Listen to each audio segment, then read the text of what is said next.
I keep hearing, I want a high value man, I want a high value husband. Like, I hear this all the time on the internet, but I want to ask you, like, what is a high value woman to you? And do you fit that standard, or do you fit that category of high value women?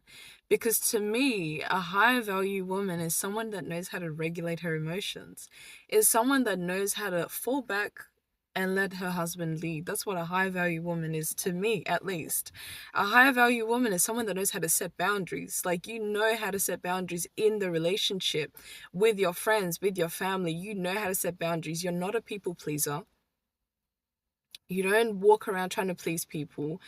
You also are a woman that can take accountability of your actions. Like, when you do something wrong, when you make a mistake, you can own up to it and apologize, like, without trying to overly explain yourself. That's a high value woman. Like, that is a high value woman, a woman that is emotionally intelligent, a woman that does not operate from a place of flesh but a place of wisdom. That's a high value woman. And what I mean by that is a woman that is not going to, any small inconvenience is not going to make a huge fuss about it. You can determine whether or not you want to give energy to this or that. A high value woman is a woman that takes care of her vessel. The vessel that God has blessed you with, you take care of it. You don't just eat anything that you want. You don't just, you don't neglect your physical well-being. You don't neglect your mental well-being. You don't neglect your emotional well-being. You take care of all of that. You take care of your spiritual well-being as well.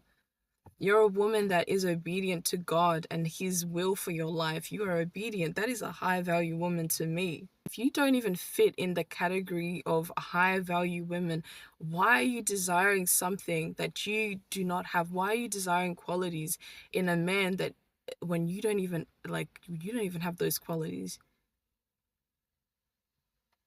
And this is why I strongly advise, like, when it comes to, when you see things in your marriage and you're thinking, I don't really like that about my husband does this, my husband does that. When you redirect that attention, you focus on yourself and you try to see areas that you could improve on yourself. I trust me, that is the best way you can go about your relationship problems, rather than trying to control something that you can't necessarily control. You can't control your husband. If you want your husband to be high value, you can't control him, but you know what you can do? You can influence him. You can influence him without nagging. You can influence him without constantly telling him what you want, what you desire. You can influence him by, redirecting that attention to yourself. Redirect that attention to yourself, to developing and transforming yourself, and you will